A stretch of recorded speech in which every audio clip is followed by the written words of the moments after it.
and welcome back to another episode of Mitchell's Logistics Corner, where we bring you real-time information about what's going on in today's logistics market. All right, let's talk today about ocean freight rates. As many of you have been seeing, these rates have been going completely out of control, and I've just read a couple of articles that stated that the FMC is going to do nothing about it. So let me give you guys a little bit of an explanation for some of you that don't understand who the FMC and what exactly it is that they do. So, in transportation, typically international transportation, there is typically a governing body, right? So, for example, if you're in the domestic arena, the FMCSA would be your governing body. So, if you're in air, IATA, and if you are in ocean, it's the Federal Maritime Commission. Now, the one thing that's interesting about ocean freight is that ocean freight is really the only true regulated mode of transportation. And when you say, Mitchell, what do you mean regulated? Well, here's the thing. If you ship air and I have a contract or a negotiated rate with an air carrier, I don't have to file that rate. They give me the rate, they put it on my bill, and we move the cargo. Now with ocean freight, that's completely different. So in ocean freight, you actually have to file your ocean rate with the Federal Maritime Commission, the FMC.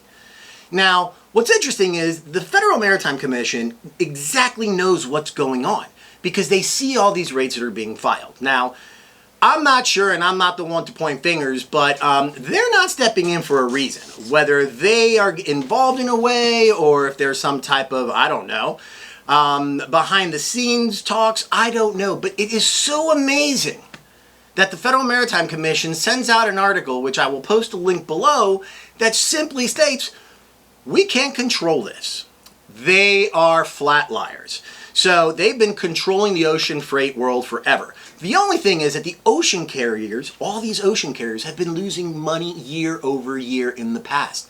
Now they're making billions. That's right, guys, billions and billions of dollars because the FMC won't step in to regulate this. Now that's a big problem. So I am calling out the FMC to step in and do something here because we are going to be causing some big problems in today's market when it comes to ocean freight. Now, I have seen also that some of these steamship lines are starting to say, we're going to add more containers to the market. Guys, the problem isn't the containers, at least here in the United States. The biggest problem that we have is an infrastructure problem. And that starts with the truckers. There are not enough truckers to move the ocean containers. So if you have any sense or any knowledge about transportation, you will know that this is a big plan to just get more money and continuously keep doing it. So by adding more containers to the market won't fix the problem. We're still going to have a shortage of drivers. So what's going to happen is these steamship lines are going to continuously ship these containers in, knowing that we don't have enough truckers to move it. And what do? They start charging you what they call demurrage. Now, demurrage is another fancy word for storage.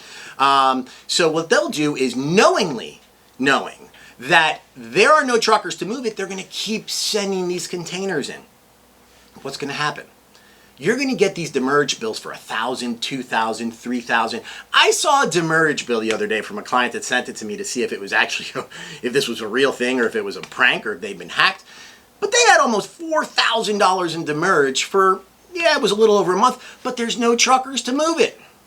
So a container typically that you would pay your $11,000 to get it here, now you're going to be paying close to $20,000 by the time you put the trucking and the storage and all the accessorials in it. It's a mess.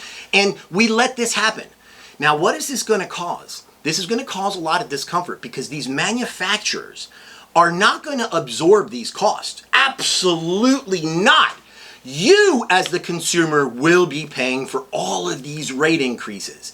Because at the end of the day, they're here to produce and you're going to buy. And we are the United States of America, which consume everything. So we really don't manufacture much, but we love buying and importing. So this is a problem and we need to have people step up to the plate, especially you, FMC. You know that you guys can help. Now, these manufacturers are also struggling because the cost of the containers, it's like the Wild West. If you're willing to pay more, you'll get it. If you're not, you won't. So it also counts on your agents overseas. Maybe your forwarder doesn't have a good relationship, so do your due diligence. Try to find agents overseas to see what the rates are and how they bear. Now, I did get a question from one of the manufacturers that asked me, Mitchell, why are my rates so much higher than what you're quoting? Or what I'm not actually quoting, but what I'm posting. The reason why is because the forwarders don't work for free. They're going to mark it up, and you're going to pay. So it's a business. But the thing and the issue is that these steamship lines are not allowing anyone to really make any margins. So they're just making rates so high, and the forwarders are so afraid to lose their clients because the rates just don't seem possible. They don't seem real. It's mind-blowing. So all I could say is be patient and do your due diligence. But at the end of the day, guys, you will see, I'm sorry to say this, if this does not get controlled in one way or another, these goods are going to be so expensive, we're not going to be able to afford purchasing these goods. Because again, these costs will get transferred to you, the consumer. So just to give you an example, a few weeks ago, I started giving you a couple of rates of what's going on when it's coming in from Asia into the United States, right? Well, guess what? The rates that I was telling you between $7,500 and $9,000, let me just give you an example. Yankton to Houston alone, today, $12,000 for one container. So if you add the domestic portion to it and add all if it doesn't get moved by a trucker, you're going to be maybe $15,000, possibly $20,000. Guys, this is completely unrealistic and I don't understand. These steamship lines, like I said, are making billions. And I love watching all the articles that they're posting, building gyms in their facilities now. And now they want to get into logistics. That's right. They want to get into logistics. They've always been in logistics. The only thing is now they're pricing gouging everybody. Now they have all these billions of dollars to create their logistics division. So what happens to the forwarders? I don't know. Are the steamship lines, these carriers, going to have their internal logistics? What are they going to need forwarders for? So this is a very dangerous game that they're playing. But again, the FMC is not stepping in and there has to be something done. Something has to be done.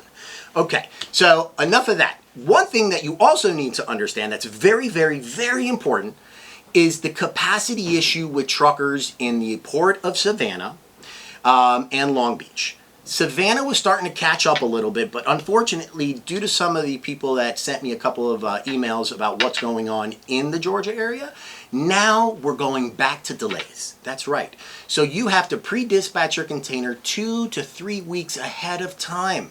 And the thing about it is, these truckers don't guarantee it, which is absolutely crazy. So if they get someone in to pay something more, they're going to take that container, and guess what? You're going to be stuck with a demurrage bill. Guys, it's a big issue that we're having with our infrastructure, and it starts with the truckers. It's crazy. We must do something here.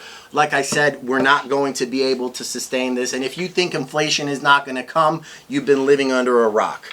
Okay, now also, there is also one thing that I did get informed about is if you book a container with a steamship line and your container does not make it to the port on time to sail on that vessel, you will actually be charged for that vessel, for that shipping, for that container. You're going to be charged even if your container doesn't make it.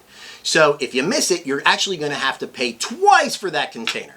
It is incredible. It is like dealing with the mob.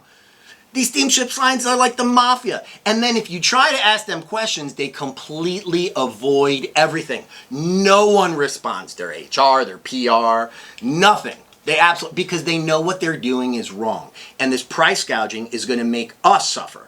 Us, the American people, we will be suffering for this. I mean, we cannot sustain this, ladies and gentlemen, especially with the minimum wage and the way that the goods are increasing and the earnings are not increasing. The middle class is going to be destroyed. We cannot afford. It makes no sense to go through a drive-through McDonald's for 3 people and pay $30. Guys, is this what happened to $10, $11? It's a complete disaster. So the Federal Maritime Commission must step in and regulate. And by saying that we can't step in or do anything, this is the first time I've ever heard this. And being that I have a maritime degree and I've been in this industry for over 20 years, I've never heard that.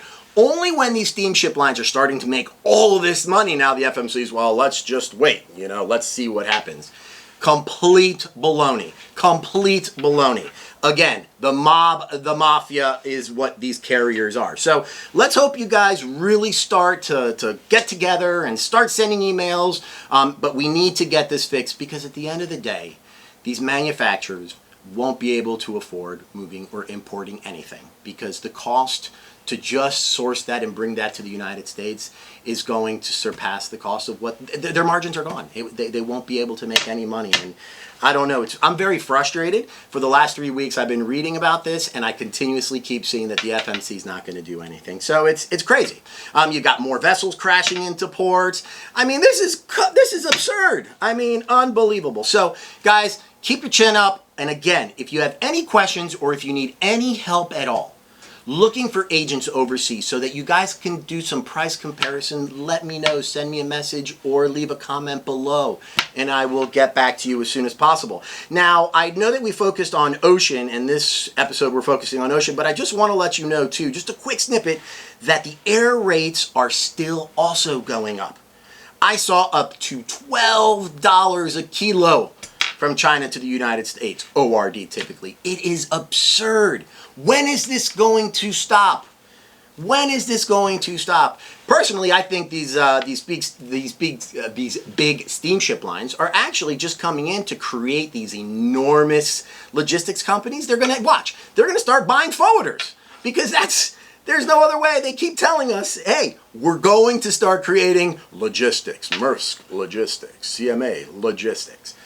I can't believe it. I mean, we are some really stupid people in this place. So, okay, but let's just move on to the last topic that I would really like to discuss.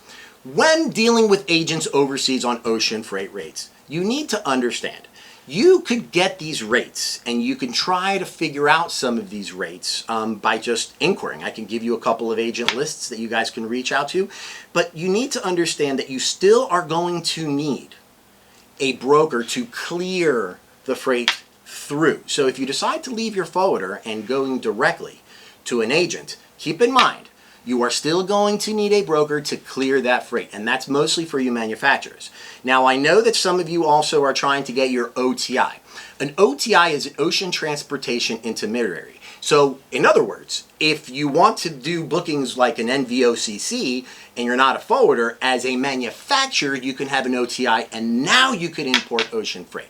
So I've been helping a lot of you out on that. I'll continue to keep informing you, but if you have any questions of how to become an OTI or the steps into doing that, let me know, and I will definitely send you the link to move forward on that. So hopefully everybody liked this episode, and I will see you guys on the next episode, where we will be discussing air rates and how a non-regulated industry is not as bad as this regulated ocean. It's unbelievable. So thanks, guys, and if there's anything else, let me know, and be well.